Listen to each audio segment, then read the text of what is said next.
जय श्री कृष्णा। राधे राधे। प्रकृति में बहुत सारी चीज़ें देखने को मिलती है और बहुत सारी घटनाएं क्रम में चला करती है। जीवन मरण प्रकृति की सारी घटनाएं जो है एक सर्टेन डायरेक्शंस में एक चक्र में चलती है। अगर इंसान की जन्म और मृत्यु की बात करें तो जब जन्म होता है उसके बाद बाल्यावस्था आती है, उसके बाद युवा अवस्था आती है, उसके बाद वृद्ध अवस्था यानी ओल्ड हो जाते हैं इंसान, उसके बाद मृत्यु हो जाती है और फिर से जन्म होता है। ये चक्र ऐसे ही चलते रहता है। ऐसे ही हर चीज़ की एक चक्र चलती रहती है। उसी तरह से युगों का भी एक चक्र चलते रहता है। सतयुग आएंगे, त्रेता युग आएंगे, द्वापर युग आएंगे, कलयुग आएंगे एंड देन फिर से सतयुग आएंगे। ऐसे ही ये चक्र चलते रहता है। सबकी एक लाइफ साइकिल्स बनी हुई है। उस लाइफ साइकिल से ही सारी चीज़ें घटनाएं घटती है। दिन है तो रात होगा, रात है तो दिन होगा, सुबह है तो शाम होगा, शाम है तो सुबह हो जाए। हर चीज़ें की प्रक्रिया बनी हुई है। सृष्टि के साथ सब तालमेल बैठा हुआ है। बस हम इंसान उसे समझने की कोशिश कर रहे हैं। या तो समझ गए हैं तो हम सावधान हैं, अदरवाइज हम परेशान हैं। इतनी सारे जीवधारी प्राणी, अगर हम ग्रंथों की बात करें तो 84 लाख जीव जंतु हैं। 84 लाख जीव जंतु में सबकी कुछ न कुछ चीज़ें बनी हुई है। सबकी अपनी अपनी समझ, अपनी अपनी खान पान, अपनी अपनी व्यवस्थाएं बनी हुई है। लेकिन प्रकृति ने कुछ ऐसे जीव जंतु को बनाए, ऐसे जीव जी हैं जिसमें थोड़ी समझ है, थोड़ी सी उनमें कुदरती ताकत है, उनमें ज्ञान है, उसमें थोड़ा सा अंदाज है, चालाकीपन है, हर चीज़ मौजूद है। उनमें से आता है मंकी का नाम लेते हैं। मंकी है, तोता है, ये सब सारी चीज़ें कुछ कुछ बोलने लगे, समझने लगे, बातें करने लगे हैं। और उसी में हम जैसे इंसान आते हैं जो सर्वोच्च श्रेणी में आते हैं। और उसी श्रेणी में रह करके हम बाकी जीव जंतु पे राज करने लगते हैं। हम अपनी अपनी बुद्धि, अपनी अपनी समझ से आगे बढ़ने लगते हैं। और यही समझ कहीं ना कहीं हमें रोकती है और कहीं ना कहीं हमें आगे बढ़ने के लिए मजबूर करती है। अगर उससे ऊपर की श्रेणी चल जाए तो हम कहते हैं पितरों की श्रेणी होती है। जो मनुष्यों से ऊपर की श्रेणी होती है उसको पितर लोग कहते हैं। उसको पूजा पाठ करते हैं, याद करते हैं, अपने कुदरती ताकतों के लिए, अपने इंसान की नई छवि के लिए, अपने मन तन धन के लिए करते हैं और सुख समृद्धि के लिए करते हैं। उससे भी अगर ऊपर चले जाएं तो आते हैं देवता लोग, हमारे आते हैं। और देवताओं लोग का एक अपनी छवि होती है। सबसे ऊपर की श्रेणी, सबसे छत्र छाया, उनके नीचे पितरों का वास होता है, उनके नीचे मनुष्यों का वास होता है, उनके नीचे इतने सारे जीव जहारी, जैसे 84 लाख योनियाँ हैं, सबकी एक छत्र छाया बनी हुई है। और उसी में मनुष्य हम तड़प रहे हैं, जी रहे हैं, परेशान हो रहे हैं, खुशी मना रहे हैं। हर तरह के लोग हैं, अपनी अपनी जीवन, अपनी अपनी समझ से। और उसमें यह युगों का चक्र है, ये सब बना हुआ है। अगर देखें तो पहले भी हम लोगों ने पढ़ा था, सतयुग आया था, द्वापर युग आया था, त्रेता युग आए थे, राम आए थे, कृष्ण आए थे, सब लोग आए थे। यानी सब ऊपर की श्रेणियाँ से चल रहा है। यानी भगवान की श्रेणियाँ हैं, पितरों की श्रेणियाँ हैं, मनुष्य की श्रेणियाँ हैं, सब आ रहे हैं अपने अपने युगों में और जा रहे हैं। इस चक्र है जो चलता जा रहा है। और इसी युग में आज हम जानने की कोशिश करेंगे कि कलयुग का युग कितना इम्पोर्टेंस है और कलयुग युग की शुरुआत कैसे हुई और कब तक कलयुग युग रहेगा और इस कलयुग में इसका अंत कैसे होगा, क्या क्या चीज़ें घटनाएं होगी। आप हमारे साथ ऐसे ही बने रहें और वीडियो को एंड तक देखें और समझने की कोशिश करें, क्योंकि इंसान की समझ ही सबसे बड़ी चीज़ है। और हमारे साथ जितना बने रहेंगे उतनी चीज़ें और भी सीखते जाएंगे, क्योंकि हम ऐसे ऐसे लर्निंग सीरीज लाते रहेंगे, ऐसे ऐसे सारी बात बताते रहेंगे। बहरहाल हम आते हैं मुद्दों की तरफ कि कलयुग युग की शुभारंभ कैसे हुई।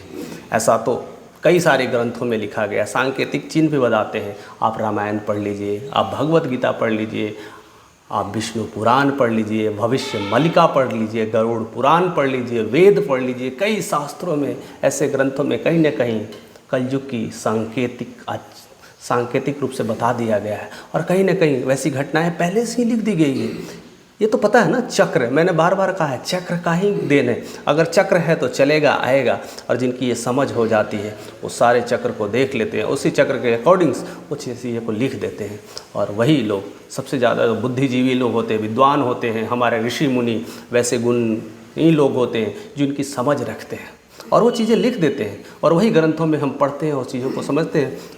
और कहीं ना कहीं वो घटनाएँ घट रही है, कहीं न कहीं देखने को मिल रहा है, कहीं न कहीं वो लक्षण देखने को मिल रहा है, कहीं न कहीं वो संकेत देखने को मिलता है। और आज हम इस वर्तमान युग में कह सकते हैं कहीं न कहीं ये सारी संकेत लिखे हुए वो सारे सत्य हैं, सारे वेदों में लिखे हुए, सारे ग्रंथों में लिखे हुए सब कुछ सत्य है, एकदम 100% सत्य है, जो कई हजार साल पहले लिखा गया था। हम यकीन भी नहीं करते थे, हमें विश्वास भी नहीं होता था कि ये सब क्या पढ़ें, कौन रामायण पढ़ेगा, कौन भगवत गीता पढ़ेगा, कौन गरुड़ पुराण पढ़ेगा, क्या है इसमें क्या चीज़ें, हमारे जीवन के कैसे चीज़ें हो सकती है। लेकिन मैं आज इस बात को क्लियर कर दूंगा, आज इस बात को दिखाऊंगा कि ये सारी चीज़ें पहले से लिखी गई है और ये सारी चीज़ें कहीं न कहीं आज के वर्तमान युग में हो रहा है। और आज का ये युग है कलयुग का शुभारंभ हम कह सकते हैं, या कलयुग का स्टार्टअप शुरू हो गया है। और कलयुग धीरे धीरे अपने अपने कोहराम मचाने के लिए, अपनी तूफानी अवस्था में आने के लिए, अपनी अपनी विचारधारा दिखाने के लिए, अपनी कठोर पंक्ति दिखाने के लिए, अपनी पूरी तरह से रुद्र रूप अवतार करने के लिए तैयार बैठी है। और किस रूप में कब आ जाएगी हमें पता भी नहीं चलेगा। ऐसे युगों में फिर ऊपर की श्रेणी आएंगे और कुछ ना कुछ हलचल मचाएंगे, विध्वंस करेंगे और सब कुछ तबाह कर देंगे, और सब कुछ फिर से नई सृष्टि की संरचना हो जाएगी और फिर से नए युग, कलयुग के बाद से फिर से सतयुग का शुभारंभ होगा। ऐसा ग्रंथों में लिखा गया है, ऐसा हमारे सब ग्रंथ में कहा गया है कि भगवान सिर्फ कल्कि का अवतार लेके आएंगे इस युग में, और सारे लोगों का, वैसे लोगों का विनाश करेंगे, अधर्म का विनाश करेंगे, और फिर से सतयुग की स्थापना होगी। बहरहाल ऐसे बहुत सारी चीज़ें, घटनाएं लिखी गई है कि कलयुग के शुरुआत में ये सब सारे लक्षण देखने को मिलेंगे। जो लक्षण मैं खास करके मैं चाहूँगा कि आप बुक के माध्यम से समझें और चीज़ों को देखें कि एग्जैक्टली क्या लिखा गया है, जिससे आपका जो विश्वास है अपने धर्म ग्रंथों के पीछे बहुत ज़्यादा बढ़ जाएगा। क्योंकि कई बार हम सुनते हैं, कई सारे यूट्यूब पर लोग बहुत सारी चीज़ें बता पाते हैं, कभी कभी हमें विश्वास नहीं हो पाता है कि सही में ऐसा होगा क्या। कहीं ना कहीं ये सारे पंडित, कहीं ना कहीं ये सारे साधु संत ढकोसला हैं, कुछ ना कुछ ऐसी बक देते हैं और हम परेशान हो जाते हैं या डर जाते हैं। श्रद्धा विश्वास सब अपनी जगह है, लेकिन कुछ आप मानते हैं, जैसे आप कुछ पढ़ते हैं तो आप मानते हैं कि पृथ्वी गोल है, आप मानते हैं। ऐसा तो नहीं है कि पृथ्वी को आपने देखा है कि गोल है, किसी तरह से टेलीस्कोप लगा कर, ऐसी कोई चीज़ें तो नहीं है ना। आकाश का रंग नीला है, आप देखा है नहीं देखा है, केवल महसूस किया है। रंग बदलते रहते हैं, वो बादल की चीज़ें से चेंज होता रहता है। लेकिन साइंटिफिक तरीके से अगर जाया जाए, जहाँ विश्वास है, विश्वास कब बढ़ते हैं, जब आपकी नॉलेज होती है। और नॉलेज हमारे सब धर्म ग्रंथों में छिपा है, अपने वेदों में छिपा है, अपने संस्कृति में छिपा है। हमें बस कहीं जाने की ज़रूरत नहीं, अपनी ही संस्कृति से मैं अपने ही बुक, अपने ही माध्यम, अपने ही वेद ग्रंथ, अपने उसी से मैं सारी चीज़ें लाने की कोशिश करूँगा और आप तक बताने की कोशिश करूँगा। सबसे पहले मैं वाल्मीकि रामायण की बात करता हूँ, जो ऑलरेडी इसमें बातें लिखी गई है कि कलयुग में क्या क्या होने वाला है, कलयुग में किस तरह की बातें हो रही है। और मैं ये ऐसे बता रहा हूँ जिससे लगता है कि शायद ये वर्तमान में ऐसी घटनाएं हो रही है, जिससे साफ संकेत मिल जाता है कि कलयुग का शुभारंभ हो गया है। इसमें लिखा गया, कलयुग में सभी लोग काम वेदना से पीड़ित हो जाएंगे, स्ट्रेस हो जाएंगे, टेंशन्स में हो जाएंगे, नाटे शरीर वाले होंगे, लोभी होंगे, धर्म और ईश्वर का आश्रय को छोड़ देंगे, और वो वैसे लोगों के साथ रहेंगे जो नशा करते हैं, ड्रिंक करते हैं, मदहोशी में रहते हैं, पागलपन है, किसी को लूटने का काम करते हैं। इनकी आयु छोटी हो जाएगी, संतान नहीं होंगे, बहुत सारी चीज़ें होंगी। इस युग में स्त्रियां व्यभिचारिणी हो जाएंगी और वेश्याओं की तरह आचरण करने लगी। ऐसी ऐसी परिस्थितियां डेवलप होने लगेगी। अब हमें संकेत मिल रहा है कि क्या ऐसी घटनाएं हो रही हैं।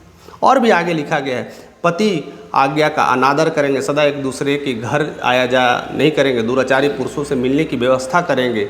उत्तम कुल की स्त्रियां भी वैसे पुरुषों के साथ जाया करेगी जिसके सानिध्य में बहुत सारे पैसे हैं, बहुत सारे ऐशो आराम है, वैसी तरफ से जाने लगेगी। यानी अपनी स्त्रियां अपनी पवित्रता खो करके किसी और के यहाँ आया जाना करेगी। कलयुग में अधिकांश स्त्रियां बाचाल हो जाएगी, ज़्यादा बोलने लगेगी। पहले जो शर्म लज्जा ये सब सारी चीज़ें कहीं ना कहीं वो त्याग देगी। भिक्षा में जीवन निर्वाह करने वाली चीज़ें देखने को मिलेगी। कहीं न कहीं भीख मांगने की स्थिति आ जाएगी, कई सारे नौबत आ जाएंगे, भोजन के लिए दर दर भटकना पड़ेगा, बहुत सारी घटनाएं होगी। ब्राह्मण जो लोग हैं पाखंडी होंगे, वो भी मांस मछली का मदिरा का सेवन करेंगे। अगर ऐसी स्थितियाँ बन रही है तो हमें समझ लेना है कि कलयुग का शुभारंभ हो गया। यानी हम लोग कलयुग के ही इस युग में रह रहे हैं, हम सतयुग और द्वापर युग और त्रेता युग में नहीं रह रहे, हम कलयुग में रह रहे हैं। ये सब सारी घटनाएं बताती हैं हमें। और घर कलयुग आने पर सब कुछ नाश हो जाएगा, सब कुछ विध्वंस हो जाएगा और सारे कुछ ऐसे ही सब कुछ खत्म हो जाएगा। ये सब वाल्मीकि रामायण में लिखा गया है। आप तुलसीदास रामायण पढ़ लीजिए, उसमें भी सारी बातें लिखी गई। ये सब सारे संकेत देते हैं। अगर अपने धर्म ग्रंथों पे विश्वास है, अपने धर्म कर्म को मानते हैं, अगर पूजा पाठ करते हैं, ईश्वर को इबादत करते हैं, तो कहीं ना कहीं ये बातें सत्य है। और ऐसी घटनाएं घट रही है। इंसान अब छोटे छोटे कद के होने वाले हैं। अब उनकी हाइट 6 फुट 5 फुट से ऊपर निकल ही नहीं रही है, बस 5 फुट के नीचे ही समेट के रह जा रहे हैं। और ऐसे ऐसे जैसे जैसे कलयुग अपनी अपनी कहते हैं धीरे धीरे खुमारी की तरफ बढ़ेगा, कलयुग का धीरे धीरे कोहराम बढ़ेगा, तो इंसान की जो अवस्था है 20 वर्ष तक ही रह जाएगी। यानी वह महिलाएं 5 वर्ष में प्रेग्नेंट हो जाएगी। 5, 10, 15 साल होते होते 15 साल तक इंसान बूढ़ा दिखने लगेगा, छिन्न दिखने लगेगा, जर्जर दिखने लगेगा। जैसे अभी 70-80 साल के होते हैं कैसे दिखने लगते हैं, वैसी स्थितियाँ 15 साल में हो जाएगी। 20 साल होते होते जीवन लीला समाप्त, ऐसा चक्र होने लगेगा। गाय जो हमारी माता कह जाती है, उनकी आकार छोटी हो जाएगी, उनकी बकरियां जैसी आकार हो जाएगी, वो दूध देना बंद कर देंगे। और ऐसा समय आएगा पेड़ पौधे भी धीरे धीरे वो तहस नहस हो जाएंगे, उनके छोटे आकार हो जाएंगे, उनके जो फल लगने वाले जितने फल अभी दिखते हैं वो धीरे धीरे कम हो जाएंगे। और ऐसा ही देखने को मिल रहा है धीरे धीरे, कहीं ना कहीं ये सारी चीज़ें हो रही है। कहीं ना किसी न अवस्था में हम जैसे फल खाते थे, फल की सीजनों में तो कितने फल होते थे, लोग जंगल में जाते थे, वही फल फूल खा लेते थे, पेट भर लेते थे। रास्ते में जाते थे, बैर का पेड़ होता था, बैर तोड़ लेते थे, ऐसे ही भोजन पानी हो जाता था। आज हमें पता नहीं है कि कब तक चलते जाएं, इवन पानी मिलने की भी संभावना नहीं है। पानी के लिए तरस रहे हैं। पहले रास्ते रास्ते पे कुआं हुआ करता था, सब लोग वहाँ से डोर से ले लेते हैं। अभी तो चापाकल हैंडपंप में भी पानी नहीं आ पाता है, इतने गहराई तक खुदाई होती है, तब भी हम स्वच्छ जल नहीं ले पाते हैं। यानी कहीं ना कहीं हम कलयुग में दस्तक दे दिए और ये सब सारी अवस्थाएँ होने लगी है, सब सारी चीज़ें परवार शुरू हो गया है। ऐसा बताया जाता है कि कलयुग की शुरुआत आज से 3000 साल 4000 साल पहले हो गई थी। एक्चुअली में शुरुआत की बात करें तो इसकी जो शुरुआत हुई है 3102 ईसा पूर्व में हो चुकी है। और उस समय से लेकर के अब तक बहुत सारी चीज़ें परिवर्तन हो गया है। और यह अवधि अगर देखा जाए तो कलयुग की अवधि बताई गई है कि 1200 वर्ष की अवधि है, जिसे हम दिव्य वर्ष की अवधि कहते हैं। अब दिव्य वर्ष समझने की कोशिश किया जाए कि दिव्य वर्ष होता क्या है। दिव्य वर्ष ऐसे वर्ष कहा जाता है जो देवताओं का वर्ष होता है। अगर 1 महीना मनुष्य अगर जीता है तो अगर पितरों के लिए कहें वो 1 दिन के बराबर होता है। लेकिन अगर हम ग्रंथों के हिसाब से बात करें तो ग्रंथ में स्पेशली भगवत गीता में ये सारी बातें लिखी गई हैं कि इंसान अगर 1 साल का जीवन काल अगर जीता है तो देवताओं के लिए मात्र 1 दिन रात के बराबर होता है। तो 1200 दिव्य वर्ष का मतलब होता है 4 लाख 4.5 लाख वर्ष के बराबर हो जाता है। ऐसा कलयुग का युग चलेगा। यानी कई युग में इस युग में कई सारे जन्म मरण होते रहेंगे, पाप बढ़ते रहेंगे, बहुत सारे चीज़ें अभी देखने को मिलने वाला है। कभी आपने देखा है जब आपको कोई एक रोग लगता है, किसी में घून लगते हैं, या देखते हैं कोई भी घर में या दीमक लगता है या किवाड़ में दीमक लगता है तो थोड़ा सा लगता है स्टार्टिंग में, धीरे धीरे दीमक इतना लगने लगता है कि किवाड़ पूरा अंदर दीमक भर चुका है। आप एक पंच भी मारेंगे पूरी तरह से टूट के ख़त्म हो जाती है, केवल टच भी करेंगे तो पूरी तरह से जर्जर होकर के गिर जाती है। ऐसी अवस्था होने वाली है और वह घून अब लग चुका है। अब वह कलयुग का शुभारंभ हो चुका है और ये धीरे धीरे धीरे धीरे धीरे धीरे ऐसे ऐसे बढ़ते जाएगी कि बस धीरे धीरे विनाश की अवस्था तक हम पहुंच जाएंगे। और युग में ऐसे ऐसे सारे चीज़ होंगे, ऐसे ऐसे लोग होंगे, उनके खाना पीना अन्न जल सब कुछ धीरे धीरे ख़त्म हो जाएगा। ज़मीन से अन्न निकलना बंद हो जाएगा। लोग मांस मछली खाने लगेंगे क्योंकि अन्न तो रहा ही नहीं। पेड़ पौधे तो छोटे हो गए।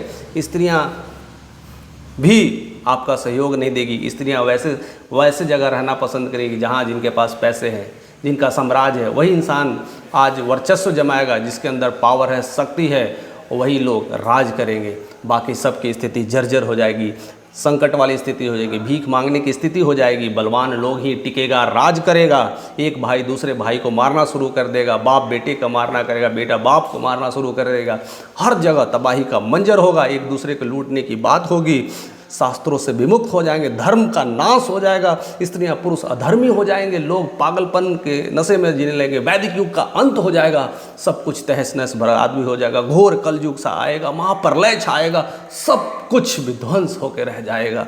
पूरी धरती एकदम धरती की गर्मी से सब कुछ तपने लगेगा और धीरे धीरे ऐसा कहा जाता है कि ये सब सारे ग्रंथों में लिखा है, ऐसा कहा जाता है कि सारे जो सूर्य है 12 सूर्य उदय होंगे, उसकी गर्मी से पूरी तरह से जलने लगेगी, पूरी धरती जलने लगेगी और इतनी सारी भयंकर जलन से सारे लोग या तो ज़मीन से 5-6 कहते हैं ना 5-6 फीट 10 फीट नीचे जाकर रहने की कोशिश करेंगे, नहीं तो ऐसे ही जल करके ख़त्म हो जाएंगे। ये सारी चीज़ें हो रही है। साइंस भी चीज़ें मानने लगा कि ओजोन परत की अगर छिद्र बढ़ने लगे, छिद्र बढ़ जाए तो ऐसे ही हम लोग जल भूल के मर जाएंगे, और वो चीज़ें कहीं ना कहीं शुभारंभ हो चुका है। छिद्र बढ़ना शुरू हो गया है, हम लोग उस उम्मीद पे आ चुके हैं कि कब कहाँ जाएंगे। आज भी गर्मी इतनी बढ़ जाती है कि सहन नहीं होता है, एसी कूलर तक जलने लगे, फेल हो गए हैं सारे लोग, मरने की स्थिति हो गई थी, इतनी गर्मी ज़्यादा बढ़ गई थी, लोग असहाय हो रहे थे। 53 डिग्री टेम्परेचर अगर 60 डिग्री क्रॉस कर जाए तो इंसान का रहना मुश्किल हो जाएगा।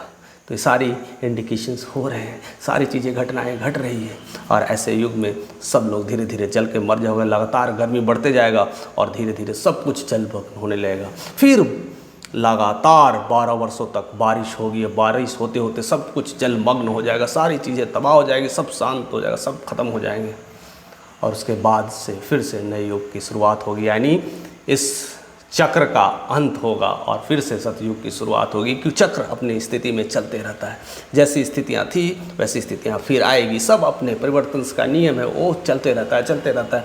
हम इस युगों युगों तक इस सारे चीज़ों को देखते रहें। ऐसे कई सारे ब्रह्मांड, ऐसे कई युग के ब्रह्मांड होंगे जो हम जानते नहीं, हमसे अदृश्य हैं। आज भी हम एलियंस की बात करते हैं, आज भी बहुत सारी चीज़ें हैं जो देख करके हम लोग महसूस करते हैं। कहीं ना कहीं दूसरा भी ग्रह है, कहीं ना कहीं दूसरा भी ब्रह्मांड में, कहीं ना कहीं दूसरा भी सूर्य है, कहीं कहीं दूसरी जगह ज़मीन है। आज भी हम लोग मंगल ग्रह पर जाने की बातें कर रहे हैं और कहीं ना कहीं पहुँच गए हैं, मंगल ग्रह पर घर बनाने की बातें कर रहे हैं, चांद तक तो पहुँच ही गए हैं, पता नहीं और सारे ग्रह पे जाने की योजना बना रहे हैं। ऐसे ऐसी पता नहीं एक अपना ग्रह, ऐसी कितनी ब्रह्मांड होगी, और वहाँ पर भी लोग रहते होंगे, क्या करते होंगे। इस तरह से यह युग का समाप्त हो जाएगा, यहाँ के लोग ख़त्म हो जाएंगे, वहाँ की शुरुआत हो जाएगी। ऐसे बहुत कुछ देखने को मिलेगा, लेकिन अब डिपेंड करता है कि हम कैसे रहें, हमारा जीवन कैसे रहे, और हमारा जीवन, हमारा लक्ष्य, हमारा कर्म ही हमें आगे बढ़ने के लिए हमें अपने अच्छे से मजबूर करेगा। या तो स्ट्रेस में, टेंशन्स में, परेशानी में भुगत के रह जाएंगे, मर जाएंगे, जल के खट जाएंगे, बट हमें कुछ हासिल नहीं होगा, लोग मारा मारी के पीछे रह जाएंगे। अब हमें वैदिक नियमों का पालन करना पड़ेगा, कहीं ना कहीं धर्मों के साथ रहना पड़ेगा। अगर हमें कुछ बनना है, हमें कुछ बचना है और शांतिपूर्वक इस जीवन में रहना है, तो अपने धर्म ग्रंथों का साथ ना छोड़ें, अपने अच्छे कर्मों का साथ ना छोड़ें, लोगों की सेवा करने का साथ ना छोड़ें, लोगों के प्रति समर्पण रखें, अच्छे भाव रखें, जीवन में कुछ अच्छा करके जाएं।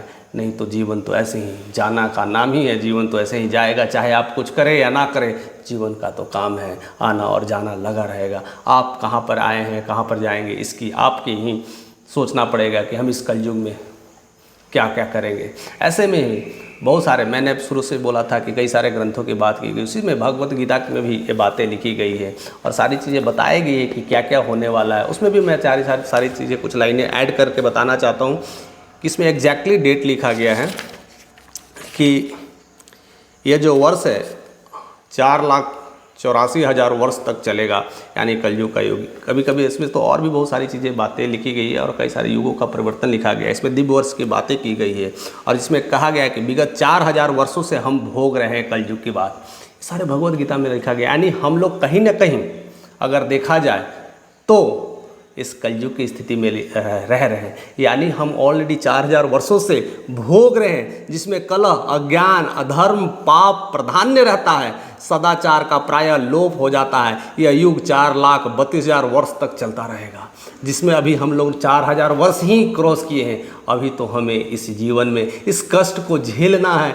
इस कष्ट के साथ जीना है। अभी तो कैसे लड़ाई झगड़े, मारपीट, सारे नशा, सब कुछ देखने को यही मिलेगा। लोग एक दूसरे को मारेंगे, आयु छोटी हो जाएगी, बीमारियां बढ़ जाएगी, लोग रोग से मरेंगे, जल के मरेंगे, तड़प के मरेंगे, कई सारी चीज़ें बढ़ना शुरू हो जाएगा। हमारा जो धर्म के प्रति है सारा आस्था खत्म हो लगेगा। मंदिर मस्जिद के लिए लड़ाइयाँ होने लगेगी, कोई मंदिर तोड़ेगा, कोई मस्जिद तोड़ेगा, सब कुछ यही देखने को मिलेगा और यही सारे युगों में मिलेगा। और कहीं ना कहीं ये संकेत सच हो रहे हैं। ये किताब आज की नहीं लिखी हुई है, भगवत पुराण बहुत साल पहले की है, लाखों वर्ष पहले की बातें चीज़ें लिखी गई है और वो बात आज सत्य हो रही है। तो कहीं ना कहीं यह युग में ये सब सारी चीज़ें संभव हो रहे हैं और संकेत भी हमें यही दे रहे हैं कि कल युग आ गया है। उसमें और क्या क्या चीज़ें लिखते हैं। इस युग में पाप यहाँ तक बढ़ जाते हैं कि इस युग में भगवान स्वयं कल्कि का अवतार धारण करते हैं, असुरों का संहार करते हैं, भक्तों की रक्षा करते हैं और सतयुग का शुभारंभ करते हैं। जैसा कि मैंने बताया था कि सब सारी चीज़ें होगी। भौतिक ब्रह्मांड में ब्रह्मा का जन्म, जरा, रोग, सारी क्रिया छूते नहीं है, सब कुछ दिखाया गया और कहीं ना कहीं ये सारे धर्म ग्रंथ में सब बातें लिखी गई थे। या फिर त्रेता युग की बात करें या फिर द्वापर युग की बात करें, द्वापर युग भी बहुत अच्छा चल रहा था, सब कुछ ठीक चल रहा था। लेकिन जैसे ही कौरव पांडव की स्थिति की आई, समस्या आई और वहाँ पर पाप बढ़ा, अधर्म बढ़ा और चीज़ आपको पता है कि कृष्ण जी अपने नए अवतार में लेकर के कैसे विध्वंस किया और सारी चीज़ों को समाप्त किया और फिर से द्वापर युग का एंड हो गया और हम इस युग में प्रवेश कर चुके हैं जिसमें 4000 वर्ष से हम भोग भी रहे हैं और हमें पता भी नहीं चल रहा है। चीज़ें घट रही है, आपस में लड़ाइयाँ हो रही है, भाई भाई में लड़ाइयाँ हो रही है, कहीं ना कहीं बाप बेटा में लड़ाइयाँ हो रही है, कहीं ना कहीं नशा शुरू हो गया है, लोग मदिरा मांस खाना शुरू कर दिए हैं, बस हमें दिखाई नहीं दे रहा है और हम उसी की जय जयकार कर रहे हैं। देखो उसके पास इतने पैसे हैं तो मुर्गा खा रहा है, मछली खा रहा है, मांस खा रहा है। बहुत सारे लोग उसको एक रुआब की तरह खा रहे हैं। रहना, जीवन यापन सब कुछ अपने आप को बदल रखा है। जहाँ तक देखा जाए तो वैदिक धर्मों का लोप हो रहा है। लोग सांस्कृतिक कल्चर को भूल करके पश्चिमी सभ्यता पे ऐसे आ गए, हावी हो रहे हैं। अगर पूरा विश्व देखा जाए तो धीरे धीरे पहले से ही चेंज हो चुका है। हम स्पेशली भारत की बात करते हैं तो हम भारत भी उसी तरह से आगे बढ़ने की कोशिश कर रहा है। बाकी देश तो ऑलरेडी इससे आगे निकल चुका है, अपने सारे आयाम को देख रहा है, अपने खतरे को देख रहा है। कहीं ना कहीं प्रलय की स्थिति बन रही है, हो रही है और होता ही चला जाएगा। हाल ही में दुबई में हुए प्रलय को सबको याद होगा। अफ्रीका में हुए जंगल में आग लगना, फिर अमेजन में जंगल का कटना, आग लगना, ये सब सारी घटनाएं कहीं ना कहीं संकेत दे रही है कि हम कलयुग में प्रवेश कर चुके हैं। तो इस कलयुग की आस्था को समझे, इस जीवन को समझे और हमें अपने अच्छे जीवन के लिए वैदिक दिनचर्या और अपने जीवन संस्कृति को, कल्चर्स को बनाए रखने के लिए धर्मों का साथ दे। और ऐसे ही हमारे साथ बने रहिए, ऐसे ही हम आपके साथ वीडियोस को बनाते रहेंगे। और अभी तक आपने चैनल को सब्सक्राइब नहीं किया तो सब्सक्राइब ज़रूर करें और ज़्यादा से ज़्यादा लोगों तक शेयर करें कि एक छोटा सा काम आप ज़रूर करें और अपने धर्मों को, लोगों को जोड़े, उनको आस्था को जोड़े और बचाए रखें। तभी हम इस कलयुग में सही से रह पाएंगे। नहीं तो आज के बाद से आपकी बेटी, आपके बच्चे सुरक्षित नहीं रह पाएंगे। तो ये कदम जरूर रखें। Thank you for watching this video.